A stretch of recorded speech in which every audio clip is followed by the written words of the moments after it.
Want to make a podcast? Spotify's got a platform that lets you make one super easily, then distribute it everywhere and even earn money, all in one place for free. It's called Spotify for Podcasters, and here's how it works. Spotify for Podcasters lets you record and edit podcasts right from your phone or computer, so no matter what your setup is like, you can start creating today. Then you can distribute your podcast to Spotify and everywhere else podcasts are heard. Video podcasts are also available on Spotify. With Spotify for Podcasters, you can even earn money in a variety of ways, including ads and podcast subscriptions. And best of all, it's totally free with no catch. Spotify for Podcasters has made our podcasting process so much easier and even has options like Q&As and polls so we can engage with listeners. I highly recommend you give it a try. Download the Spotify for Podcasters app or go to www.spotify.com/podcasters to get started. The following contains descriptions of physical violence, sexual violence, and graphic descriptions of autopsies.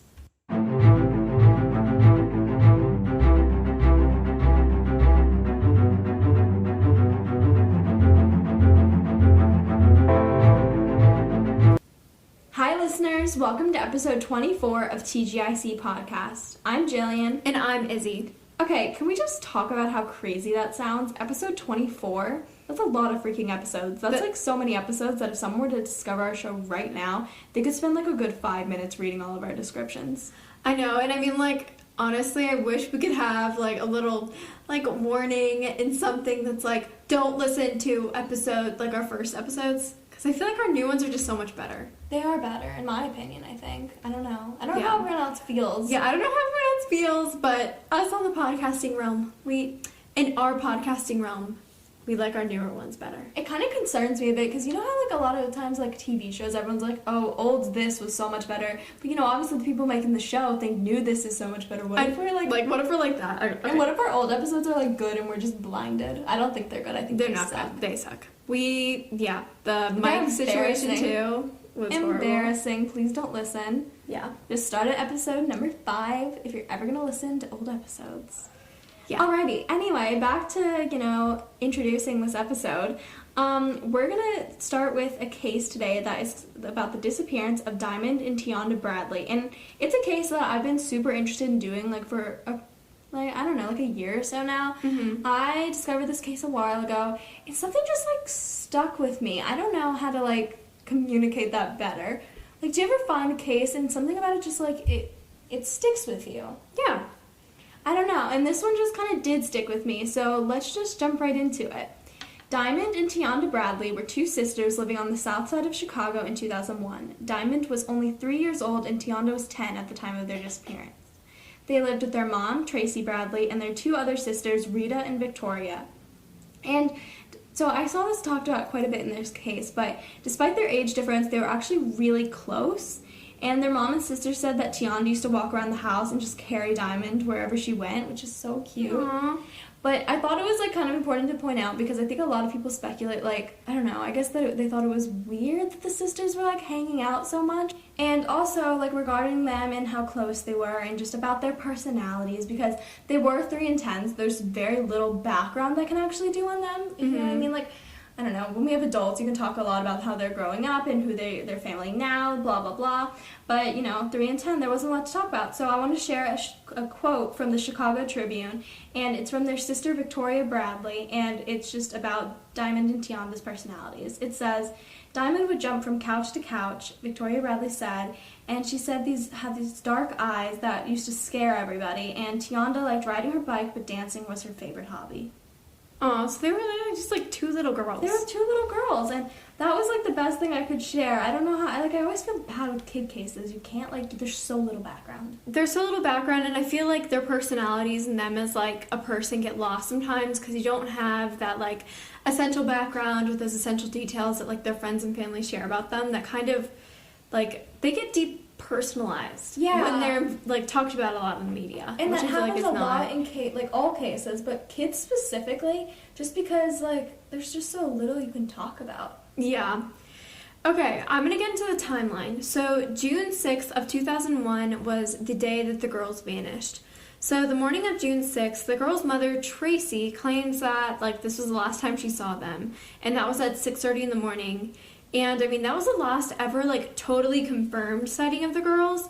And I mean, Tracy then left the girls to go work at Robert Taylor Park, where she made lunches for kids at summer camps. Let me just mention, I think it's kind of weird that she left a 10 and a 4-year-old by themselves. Okay, yes, it's weird, but like, I don't know. Maybe she didn't have any other childcare options. She had to work. She's a single mother. But like 10 seems like so young.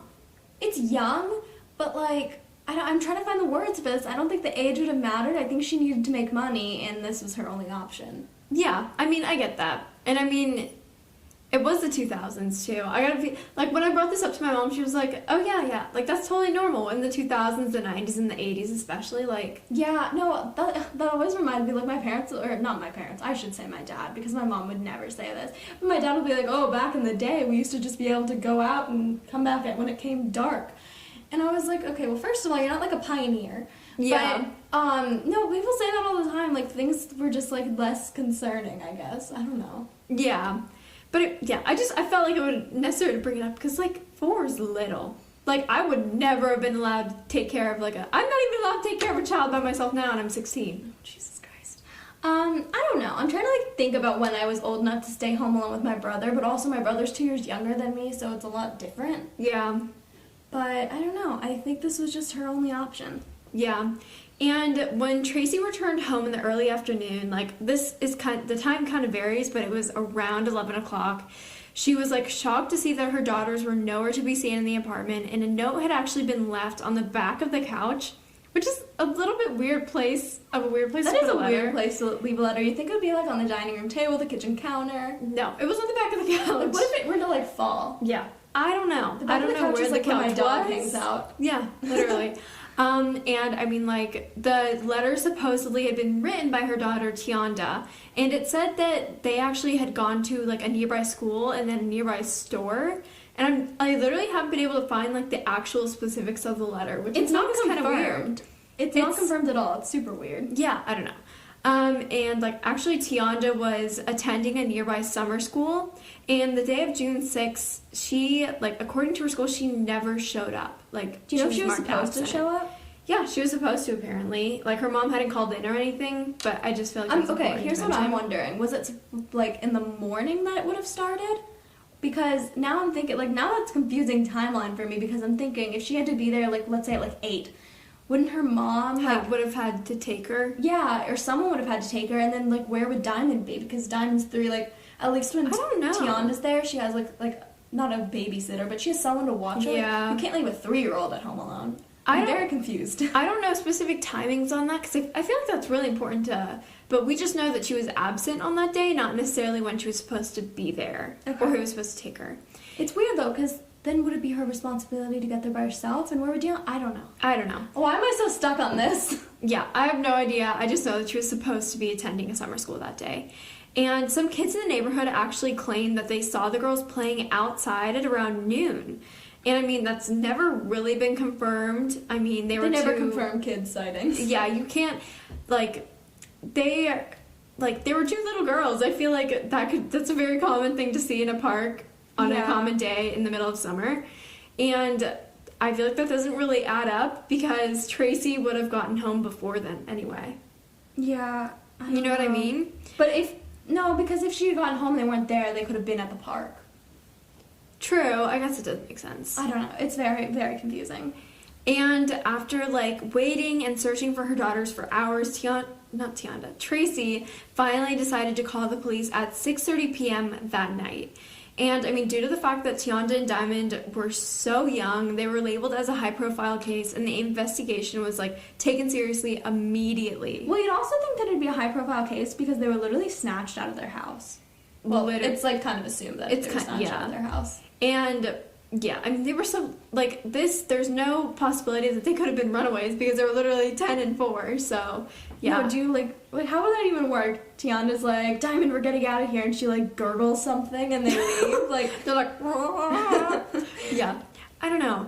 And I mean, like, I gotta say, almost immediately the police were very suspicious of Tracy because she was uncooperative at the beginning of the investigation, but let me just mention, that's I feel like if a mom's uncooperative, it doesn't make any difference, but yeah. I don't know. I just, especially like a single mom, like I feel like she's got to have a lot of other stuff on her mind, like she had other kids too. Yeah, exactly. Like I feel like there's a lot that she's trying to manage right now. Mm-hmm. And I don't know. It's almost like, okay, so you know how in cases a lot of times they'll try to blame the dad?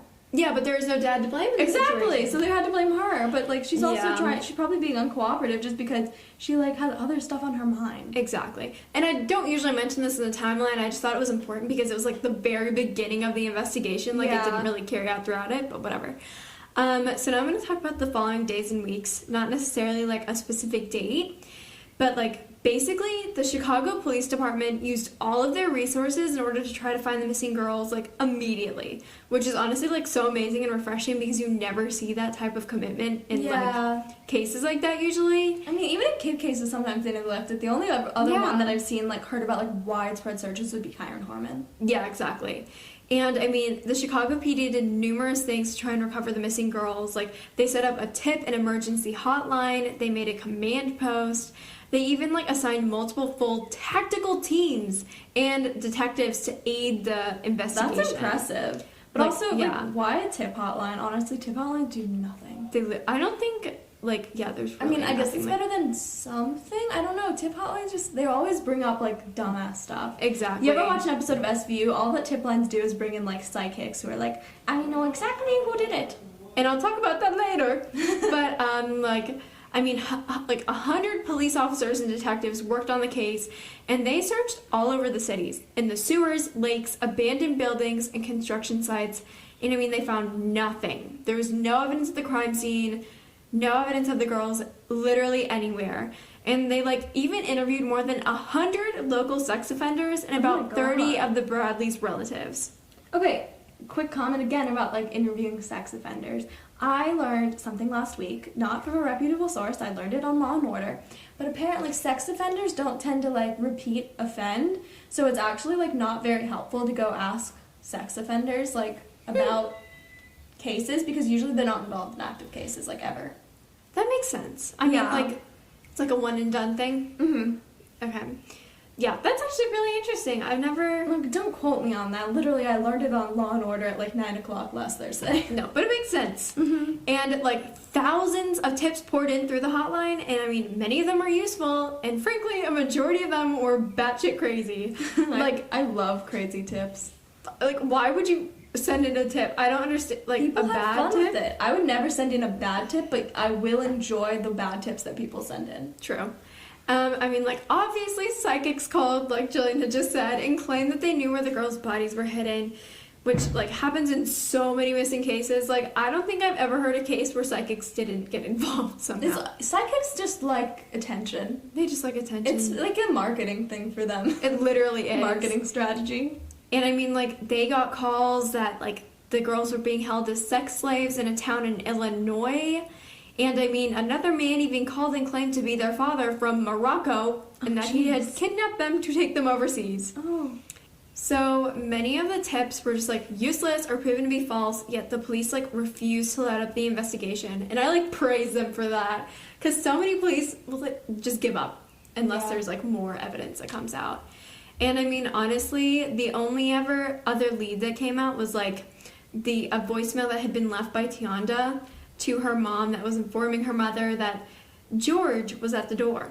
However, this voicemail has been lost somehow. Like, how has so many of the evidence, like, been totally, like, lost or discredited in this case? I don't know. It's really weird, because the like, note was discredited, basically, and this voicemail just disappears, which, how? I don't understand. And there's even more stuff like that. I just don't It's get very it. strange. A lot of things just vanished. And it's another thing weird, because, like, a lot of time we'll speculate, like, police cover-up and shit, but, like, this one doesn't seem to have any. No, yeah, literally. So, like, why is stuff just disappearing? It's super strange. Maybe someone else is trying to cover it up. Okay, but, like, let's talk about this George at the door, because this is where our theories will just begin. So, the family actually knew 2 Georges. How? I don't even know one George. No, I can't think of a George that I know, except for, like, the curious one. So somehow they just knew two Georges and like family friend Georges. It wasn't even like they had a coin. It was like two family friends were named George, which is like kind of confusing. And it like leaves a lot of room for interpretation for this. Like I don't know why they couldn't just be like, oh, this is our family friend with a really confusing, uncommon name. His name is literally George Washington. Okay, so the first George we're going to talk about is George Washington, which it's like, no, it's not the first president of the United States of America. It is actually Diamond's dad. George Washington. I say this in quotes because Tracy had actually been suing like 3 different guys for paternity of Diamond. Oh. So he may or may not have been Diamond's dad. We're not really sure. But he was a family friend despite his relevance in their genetics. Oh, okay. So he did know the family, which makes him an interesting suspect because a lot of people say in this case it's like weird that it would be a stranger because unless the girls left the house voluntarily and were kidnapped outside, it makes a lot of sense that it would be someone that they knew who knew that they were home alone. Exactly. Like the only way that it could have been a stranger is if they were like not at home when it happened. Exactly. And like they don't really say that just because the weird timing of when the voicemail was left at like 8:30 that said that George was at the door, and then there's this note left and they don't know when the note was left. I don't know. There's a lot, like, people think that they were kidnapped outside the house because of those things. Yeah. And in the voicemail, obviously Tianda says George is at the door, and there's this thing also in the voicemail that we didn't mention earlier where she says that George is saying that he's going to go take them to buy a birthday cake because one of their sister's birthday was like the following day. And they were going to go buy her a birthday cake. And so this is also like a thing, like a close friend would know to use that excuse. Yeah. And this is so obscure, but there was hair DNA in his car that matched Tracy, Diamond, and Tianda. But like, They were close family friends. They were family friends. It literally could have been Tracy's because I think they were like, I don't know if they were dating or they were like half together. I don't know. But like literally, like hair can stick around in a car for a while too. Exactly. I gotta say. Like, but he'd also like George was the guy who dropped off Tracy at work that morning. Oh, wow. She was literally in his car. Okay, yeah. It's so irrelevant, but like people bring it up as a point. I don't understand. Hair DNA like can't be trusted anymore.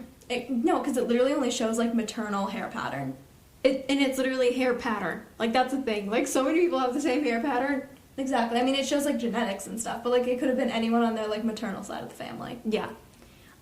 So again, in my opinion, he's just an unlikely suspect because A, he was helpful in the investigation. Like he was, what is that called? He like was helpful when the police wanted to search his house and stuff. He like let them. He did polygraphs. He was just super not like obstructive or uncooperative or whatever. Yeah.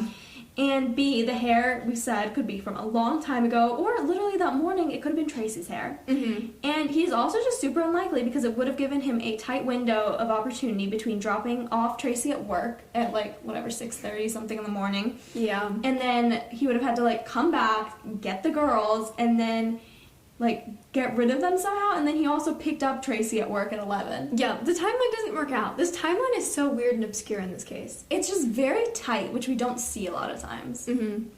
Okay, I'm gonna get on to the other George. Again. So there's another family friend named George who has been like referenced as a person of interest in it, like this case because he could have also been the George from Tianda's voicemail. Oh my God. We actually don't have a last name for this guy. I don't know if this means that they don't know his last name or that it's just never been shared.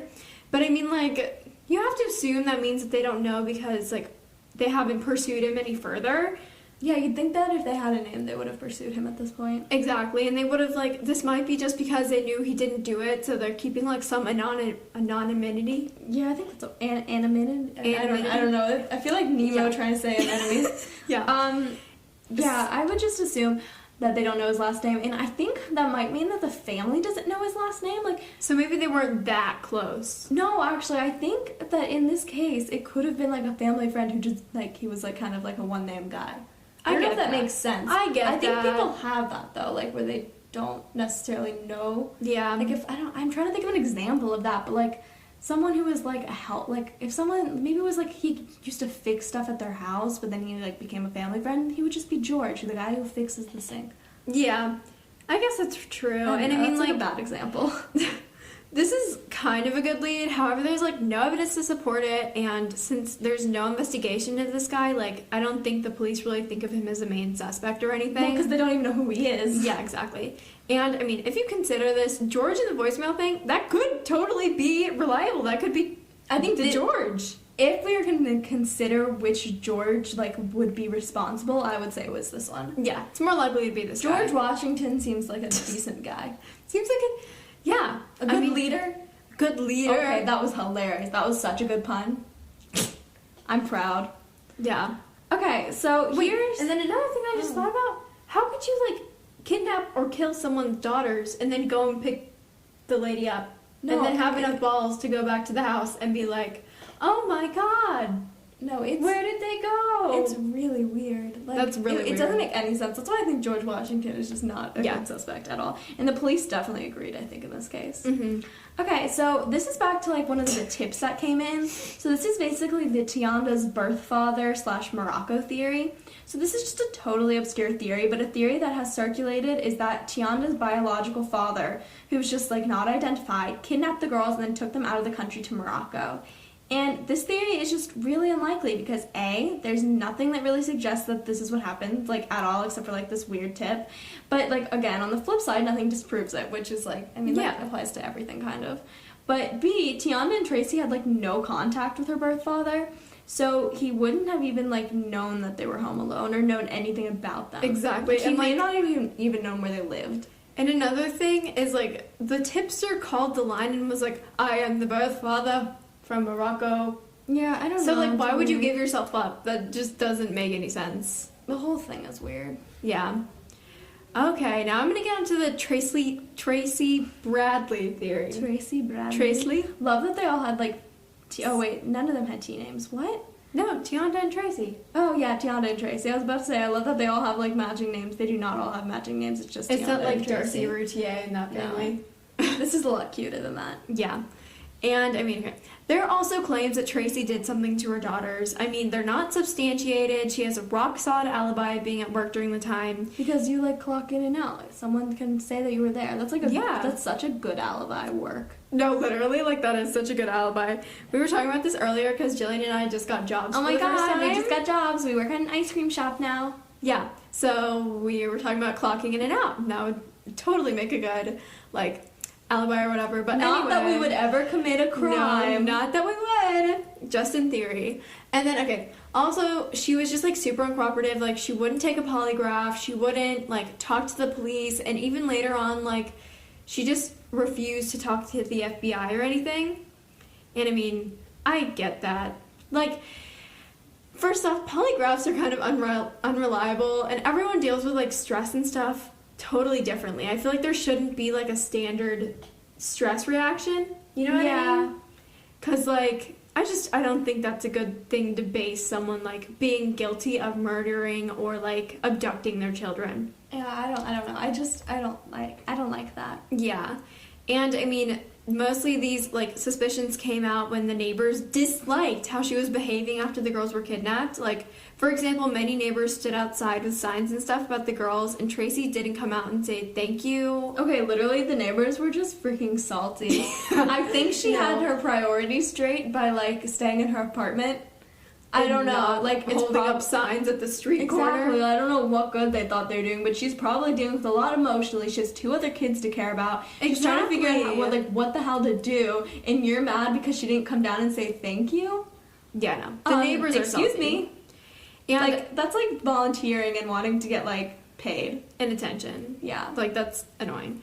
And I mean, many people thought it was weird that she didn't report them missing until that night and, like, had in the fact that she could have, like, lied about some of the case details.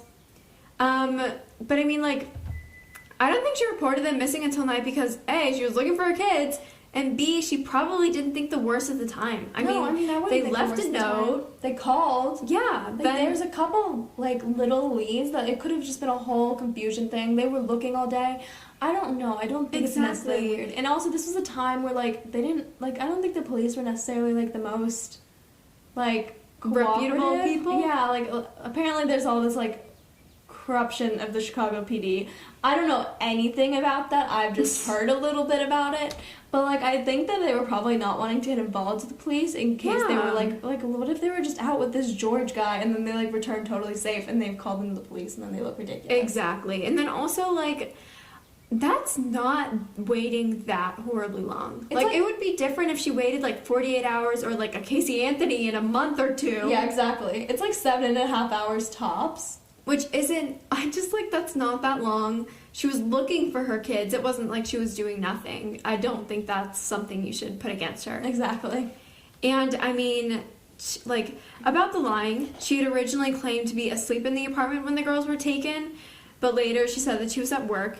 And, I mean, honestly, I think she was just scared about being deemed a bad mother, because women in the media, especially single mothers in cases like this, are totally, like, blacklisted and character shamed. Because Casey Anthony had to ruin it for the rest of everyone else. Literally. And I mean, like, I guess she thought that everyone would get mad at her for, like, leaving them home alone. Had Casey Anthony happen at this point? Because that No, was... I don't think so. That was so, like, I'm, like, sound dumb. But there are other cases like this that have happened that are similar. True. There are. So, and I mean, like, she shouldn't have lied, but, like, she still had 2 other kids to worry about, and she didn't want to look unfit or neglectful to those other kids, and she eventually told the truth. And she still had a rock hard alibi even when she said the truth. So, exactly. Yeah, I don't think Tracy Bradley had anything to do with her daughter's disappearance. She really just didn't want to admit to, like, leaving them home alone. Like Izzy said earlier, that's probably not the most responsible thing to do, but she didn't have really another choice. So. Exactly. But they, like, went and talked to these guys that worked there, I guess, and they were just like, no, we didn't see them. That's okay. Also, they didn't see the abductor or anything. It could have been, like, totally random people, or also it didn't that doesn't mean it could have been a stranger too. Yeah, I don't know. Also, I'm trying to think about the guys here. Like, they talk to a lot of customers every day, and I think if they're on the store security footage, it's a lot more, like, reliable than talking to the guys. Exactly. Like, they probably just look like 2 other kids to them. Yeah. And other tipsters have claimed that over the past 20 years that they've just seen the girls, or that they know one of them, or, like, there's just a lot of stuff, but there's none of them really have, like, proof, I guess. Mm-hmm. And I don't really feel like this is a stranger abduction, just because, like, there was no sign of a struggle or a stranger, and the note that was left by Tianda was in her handwriting and had, like, I don't know, like, details that made sense. So it almost seems like the person knew her family and the voicemail too. Write. Yeah, and the voicemail, exactly. And there's just, like, a lot. I gotta go back to the sightings thing, because there are other sightings that, like, I guess weren't deemed less likely. There's this sighting. They went. I guess basically there was, like, a guy who was at, like, a local thing where, like, you could meet, like, firemen in your area or something. Oh my god, we were talking about that the other day. Oh yeah, so our community used to have, like, this thing when we were little called Touch a Truck, where you could basically go, like, touch a freaking fire truck, and that was the activity. But this is kind of like a similar thing where basically the fireman was just there talking to these kids. And this was in a town, somewhere in, like, Illinois, Indiana, something in that general area with the eyes. But he, like, remembers these 2 girls who were, like, super friendly and polite, and he just really, like, remembered them, I guess, because they were not obnoxious, snotty kids. Yeah. And then he later saw, like, a missing sign about them, and so he, like, let the police know. He's like, hey, I think I saw these girls. And then there's this other sighting at the grocery store, which I assume is in a nearby area. I think it was a Walmart or something. I'm not quite sure about all of this, but there's just a lot of sightings, like, kind of like Patricia McKean, except for they weren't weird. Yeah. And basically they, like, tracked down these girls, and apparently there were just 2 girls that looked like them. Oh. But I don't know how, like, that seems bizarre to me.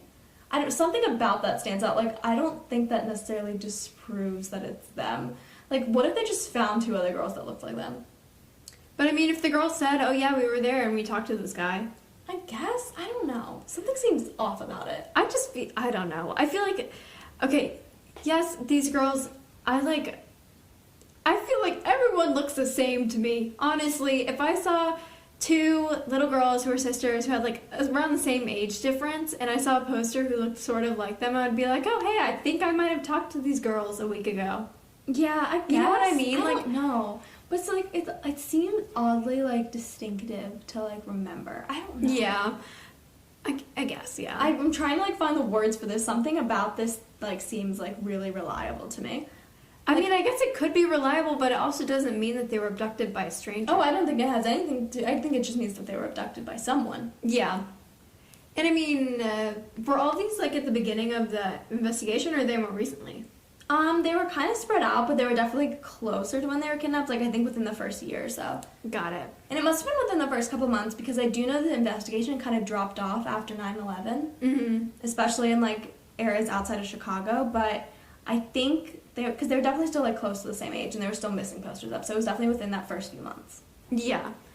Okay, I'm gonna get on to our last theory, which isn't really a theory. It's more of like a I don't know what we call segment. this. It's a segment. It's an extra info thing. Yeah. Remember when we used to do extra info?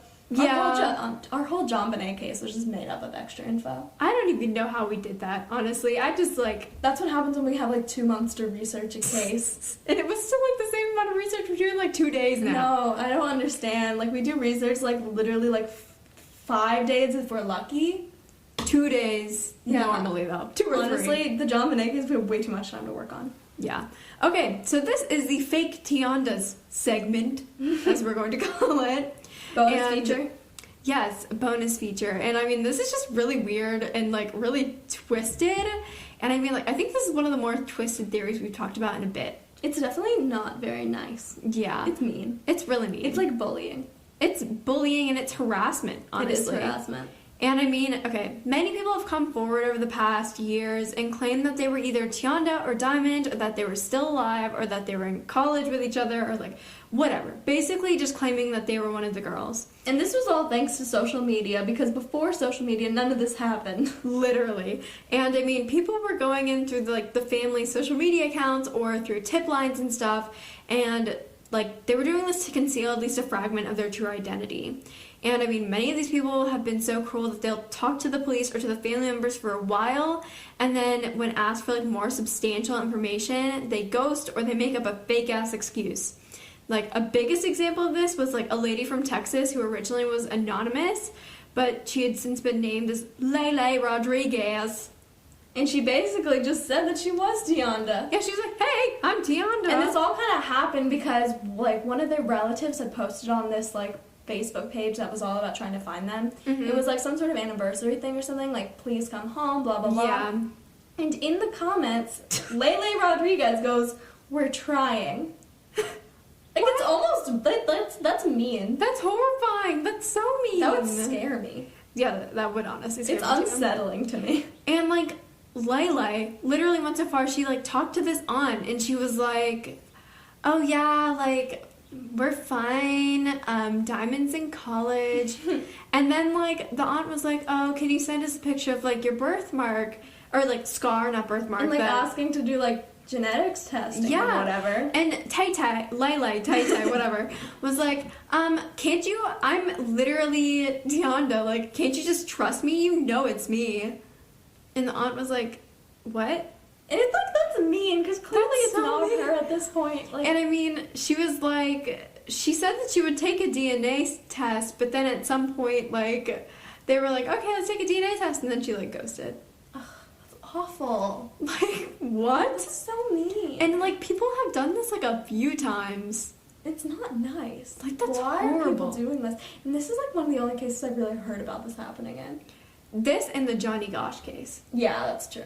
Johnny Gosh, everyone knows Johnny Gosh. This one Yeah. is, like, a much lesser known. Exactly. Like, we didn't actually have that many resources, I feel like. It was a lot. We did, like, when I Googled this, there was a lot of the original sources from, like, 2001 news stories. Mm-hmm.